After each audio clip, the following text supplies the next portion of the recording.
Hola, buenos días, bienvenidos. Estamos comenzando nuestro tiempo devocional en esta mañana. El día de hoy estaremos revisando del capítulo 54 del libro del profeta Isaías, los primeros 5 versículos para nuestro tiempo devocional que hemos titulado El esposo, protector y proveedor. El esposo, protector y proveedor.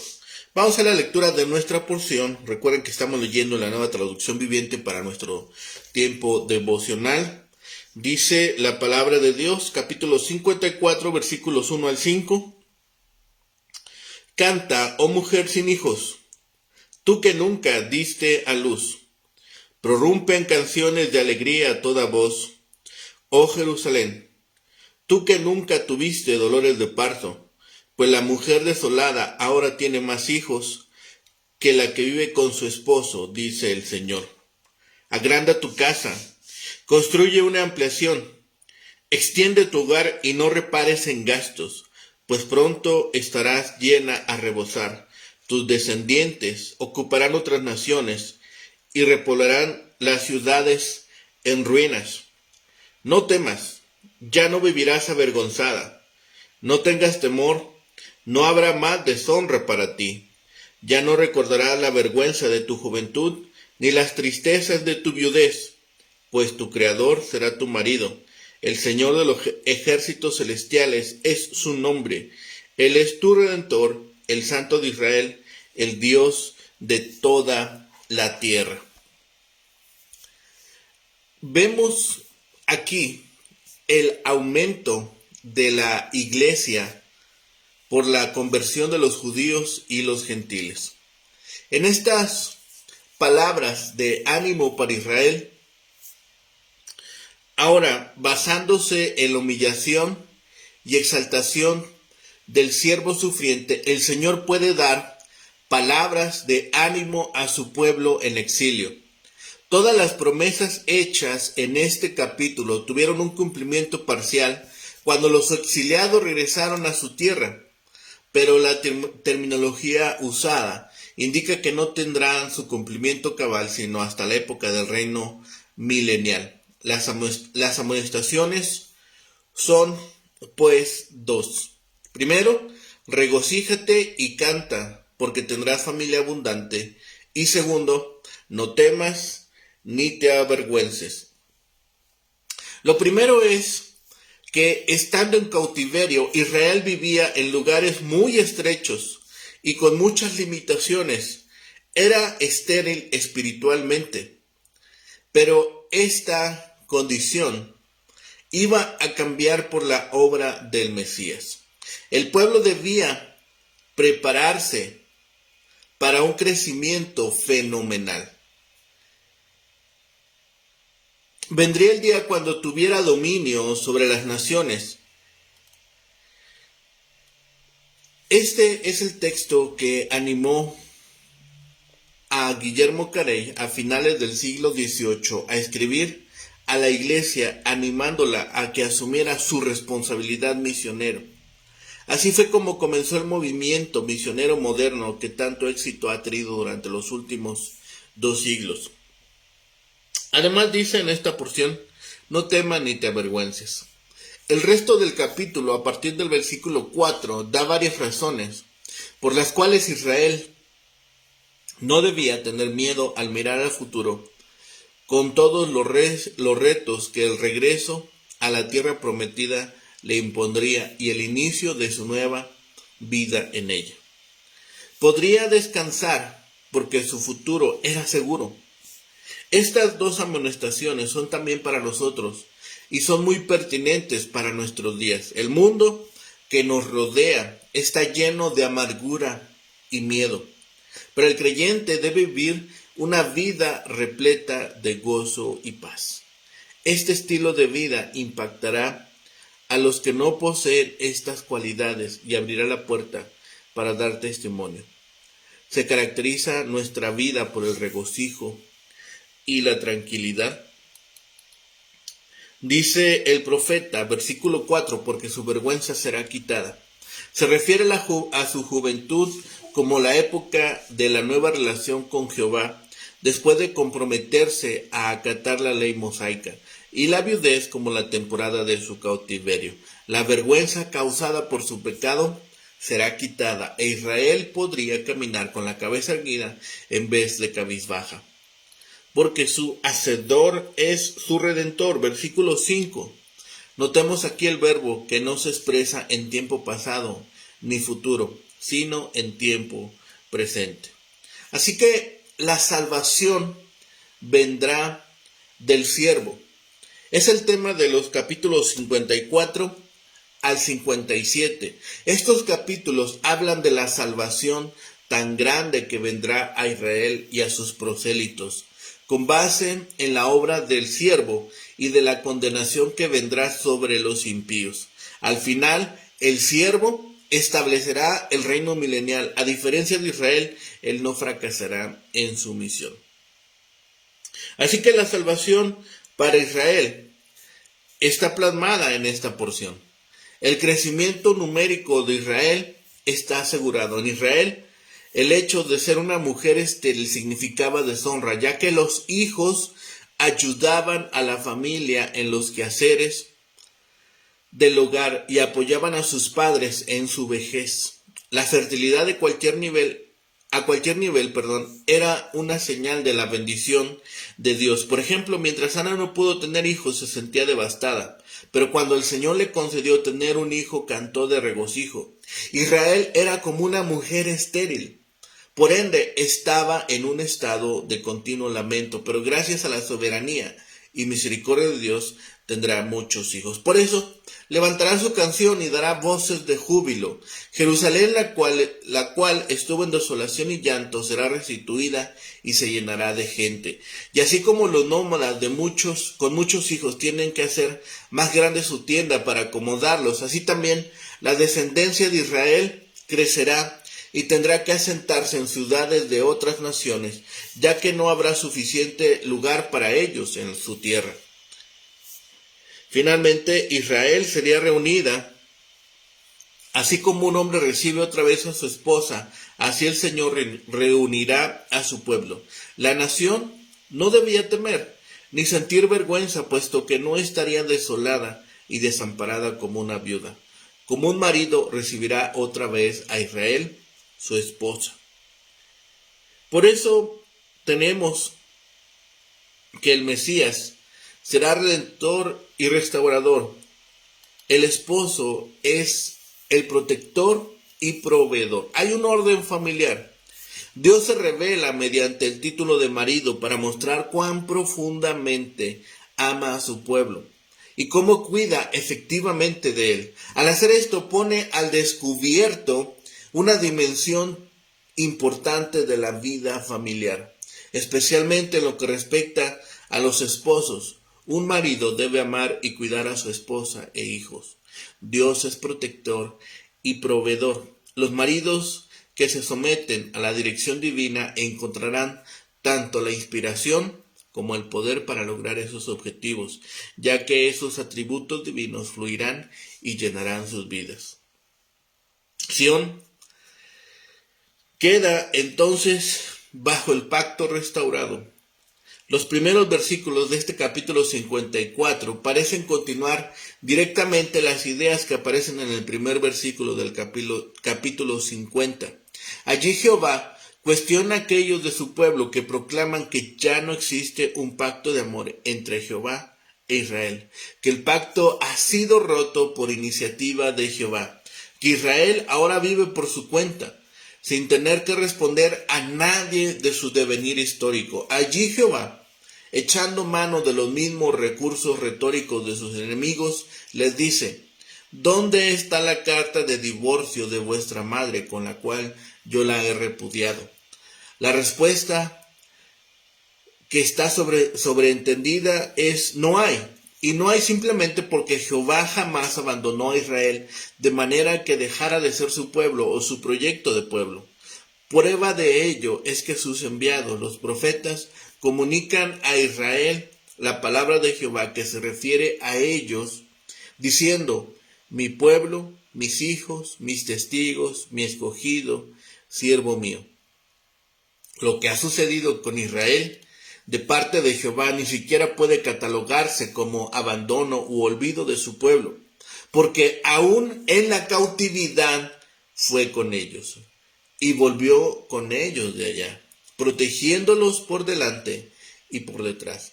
Lo que ha sucedido con Israel de parte de Jehová es algo que ningún otro Dios hizo jamás con su pueblo: someter a toda la nación a dura disciplina por razones de ética y de justicia.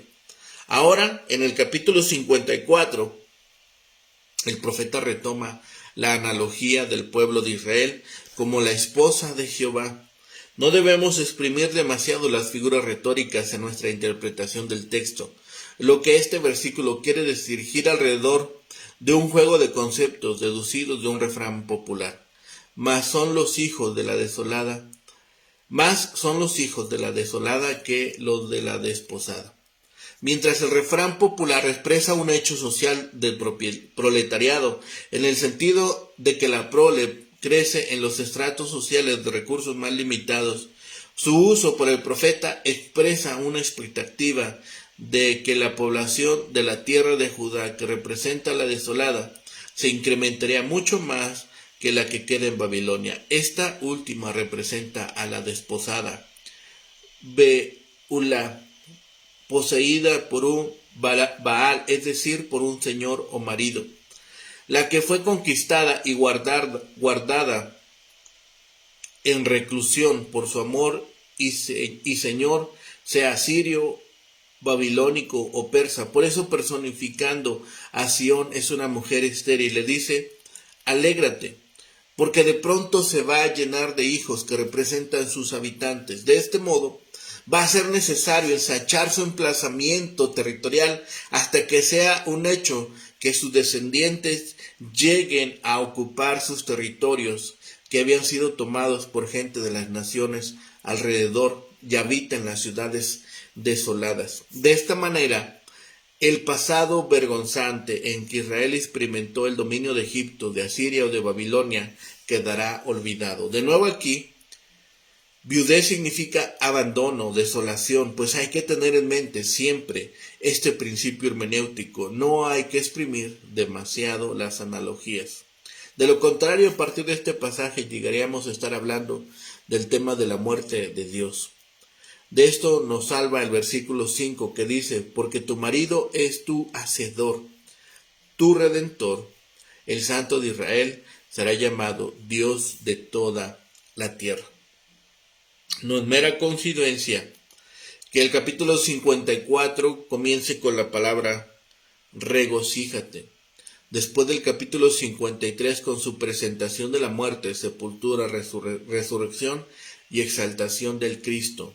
No hay palabra más adecuada. El primer versículo contrasta a Israel en el cautiverio, estéril y desamparada, con la nación restaurada y redimida, prolífica y gozosa. Pablo aplicó el versículo en Gálatas 4, 21 al 31 a Jerusalén celestial en contraste con la ciudad terrenal. Los límites de la tierra serán ensanchados considerablemente para acomodar la explosión demográfica. Israel gobernará las naciones y el pueblo de Dios habitará las ciudades que habían sido abandonadas. Desde un punto de vista histórico, estos versículos profetizan la restauración de Jerusalén bajo Darío. De nuevo se promete prosperidad futura a Israel en respuesta a sus quejas de haber sido abandonada por Dios. Este pasaje también enseña cómo los cristianos vencen el trauma de la pena y los desengaños de la vida. Las buenas obras de la obra redentora Las buenas nuevas, de la obra redentora y la exaltación del siervo está seguida por un mandato a la mujer estéril Israel a fin de que se prepare para la ampliación de la familia del pacto de Dios. Se compara al Israel cautivo con una mujer estéril, objeto de burla en el mundo antiguo. Regocijarse delante de una nación en tales condiciones parece un acto de crueldad. Si no fuera por la belleza del poema, el mensaje de Isaías llama a enfrentarse a la infertilidad apelando a Dios, exaltándolo por medio de canciones que invoquen su milagrosa provisión.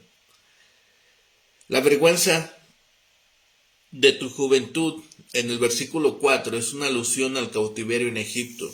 La afrenta de tu viudez es una referencia a la cautividad babilónica. Esta porción también podría tomar el énfasis sobre la fecunda ciudad madre, sobre Israel.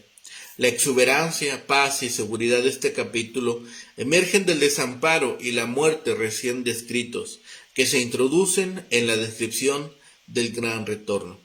En términos cristianos, al Calvario del capítulo 53 le sigue la iglesia que crece en el capítulo 54 y el llamado del Evangelio del capítulo 55. Es Israel la esposa y madre. Pablo vinculó este pasaje con la historia de Sara y de Agar y vio aquí la verdadera iglesia con sus miembros que nacieron de lo alto, la promesa de una expansión universal y la sugerencia de futuras tensiones a que será sometida la vieja estructura fue vívidamente soportada en la era de los apóstoles. La palabra es: alégrate, oh estéril, la que no paría, porque son más los hijos de la dejada que los de la casada. Este pasaje se refiere definitivamente al contraste de la ciudad de Jerusalén durante la cautividad, desolada, arruinada, con pocos habitantes o ninguno, y su condición después, gloriosa y habitada. Pablo la aplica referente al contraste entre el sistema legal del judaísmo, moribundo y estéril, y el sistema de gracia del Evangelio, la Jerusalén eterna y espiritual cuyos hijos serán en número mucho mayor que los del judaísmo. Y tu simiente heredará gentes y habitará ciudades, dice en el versículo 3, parcialmente cumplido en la restauración, en el dominio de las naciones pequeñas alrededor de Palestina, conseguido en el período admoneo y en el reino del Evangelio. La esposa cortejada otra vez y casada otra vez en la imagen de Israel. La esposa prolífica nuevamente, el esposo fiel. Así que el Señor promete glorificar a su pueblo. El siervo triunfará como Isaías había descrito de él. He aquí que mi siervo será prosperado, será engrandecido y exaltado, y será puesto muy en alto. Estas palabras aparecieron al comienzo mismo del gran pasaje acerca del sufrimiento del siervo del Señor. Casi al final de esta sección, Isaías registró las palabras de Dios: la voluntad de Jehová será en su mano prosperada. Aunque la obra del siervo iba a ser muy difícil y dolorosa, terminará exitosamente. Isaías nos dirige ahora a los resultados de la obra del Mesías. El pueblo es descrito como una mujer estéril. Nos pudiéramos imaginar a los exiliados que regresaron a Jerusalén después de 70 años de esclavitud como una asamblea de refugiados andrajosos.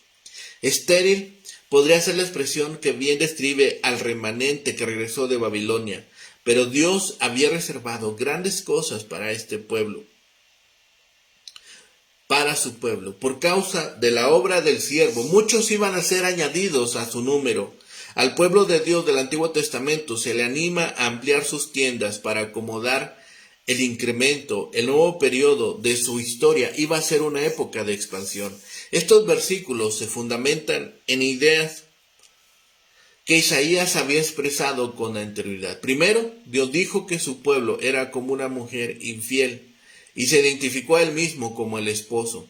En el capítulo 49, los israelitas se preguntaron si su Dios los había abandonado, y en el capítulo siguiente Dios les había pedido que le mostraran el certificado de divorcio, pero no tenían ese certificado porque Él no los había abandonado. El exilio fue por causa de sus propios pecados.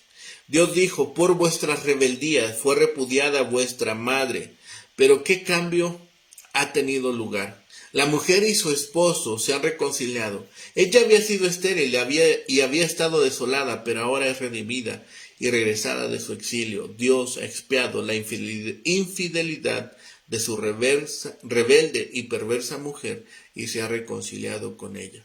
El siervo ha llevado a cabo su obra.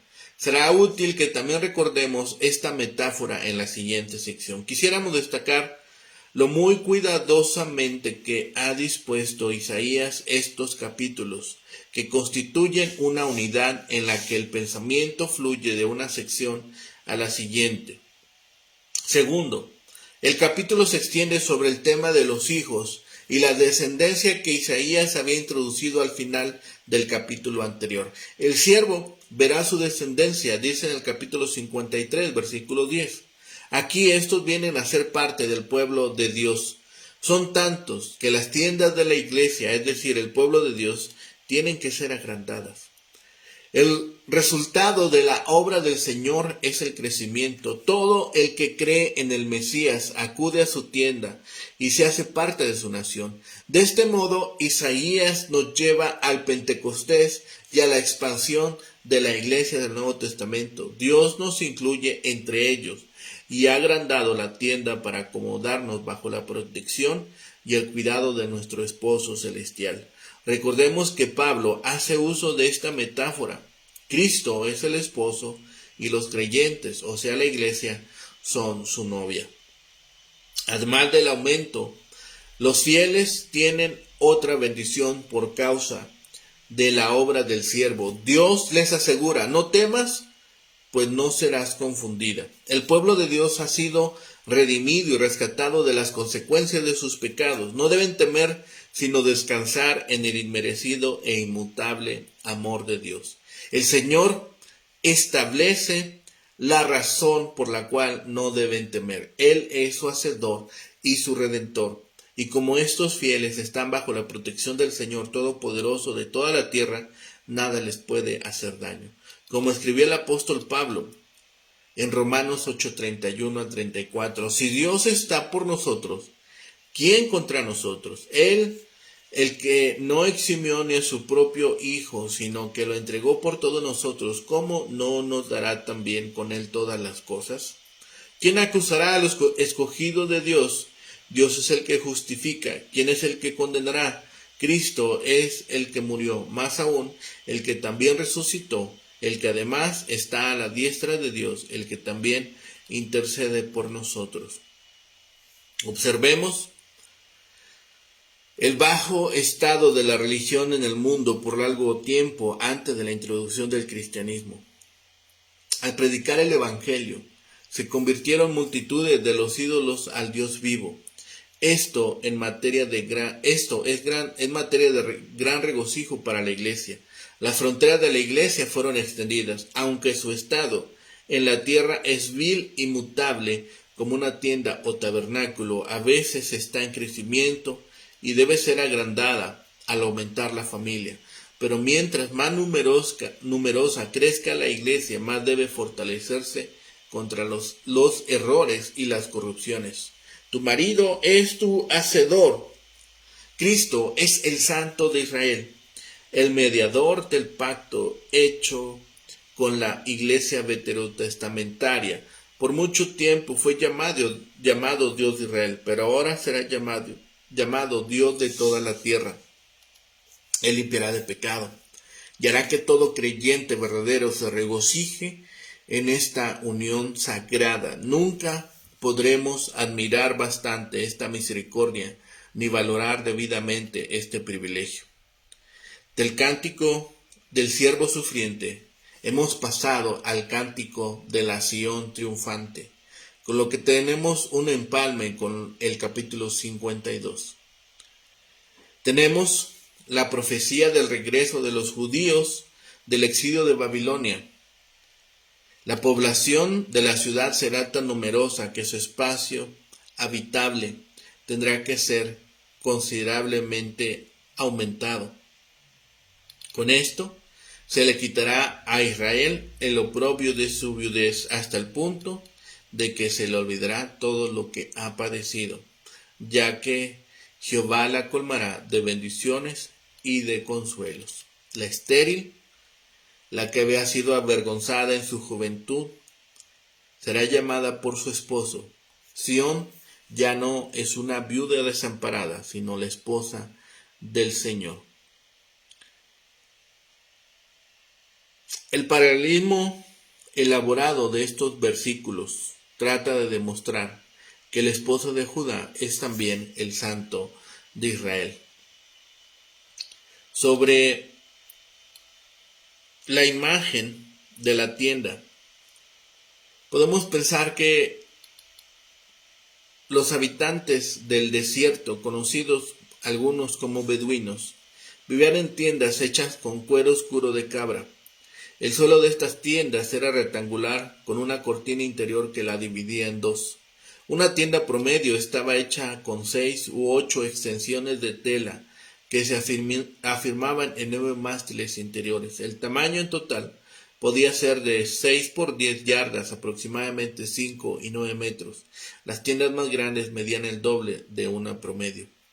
Por eso la imagen es que ensanchara su tienda para dar cabida a estos que habían sido redimidos, a estos que vendrán a formar parte de la nación de Israel.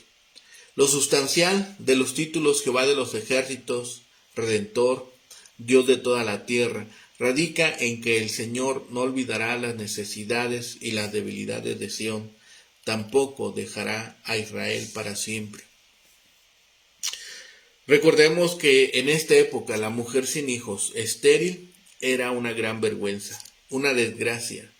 Las familias dependían de los niños para su subsistencia, sobre todo cuando los padres envejecían. Israel, esta Sión, no dio fruto, al igual que una mujer estéril. Sin embargo, Dios le permitió tener muchos hijos y cambiar su lamento en canto. También nosotros estemos gozosos, estemos dispuestos a recibir esta salvación. Sión, la desamparada, será rescatada y tendrá descendencia y dará luz a muchos hijos. Sión es una esposa abandonada que recibe el pacto de Dios, el pacto de paz para siempre. También nosotros podemos acceder a este pacto de paz. También nosotros podemos acceder a las promesas dadas a Israel. Atendamos al Evangelio de Dios. Atendamos a su salvación que nos ha prometido por medio de su Hijo Jesucristo. Seamos entendidos. Seamos entonces prestos a acudir al trono de gracia de Dios, porque también nosotros podemos ser restaurados al igual que Israel. Al igual que Israel, también nosotros podemos ser rescatados y tomados y llevados a la paz de Dios y a sus grandes bendiciones. Seamos entendidos de estas palabras, seamos dóciles para acudir delante del regazo del Dios Todopoderoso y de su gracia, y contemos con el perdón de pecados y la instauración como familia de Dios, por medio de su Hijo Jesucristo, por medio de la cruz del Calvario, que nos ha redimido, nos ha comprado y nos ha colocado en la familia de Dios. Oremos. Bendito Padre Celestial, gracias te damos, Señor, en este día que nos permites, Señor, observar tu amor y tu misericordia, la gracia derramada sobre nosotros, Señor, porque nos permites no solamente despertar al día, sino también recordar tus grandes y hermosas promesas de vida eterna que nos has dado por medio de tu Hijo Jesucristo en la cruz del Calvario. Gracias, Señor, por ese amor inagotable. Gracias, Señor, porque en todo y en todas las cosas siempre excedes, Señor, nuestras expectativas y siempre nos das de tu gracia abundante. Padre bendito, permite que hoy en este día podamos alabar y bendecir tu nombre como tú lo mereces y sobre todo, Señor, compartir con otros de este mensaje de rescate, de este mensaje de salvación, de este mensaje de restitución que tú nos das por medio de tu palabra. Gracias, Padre, por todas estas bendiciones. Todos nuestros anhelos, peticiones, Señor, debilidades, las ponemos delante de ti para que tú respondas a ellas según tu santa voluntad, que siempre es perfecta. Padre bendito, gracias por todas tus bendiciones. Todo lo ponemos delante de ti, Señor, y lo rogamos en el bendito nombre de Cristo Jesús, Señor y Salvador nuestro. Amén. Que tengan un excelente día. Que el Señor les bendiga.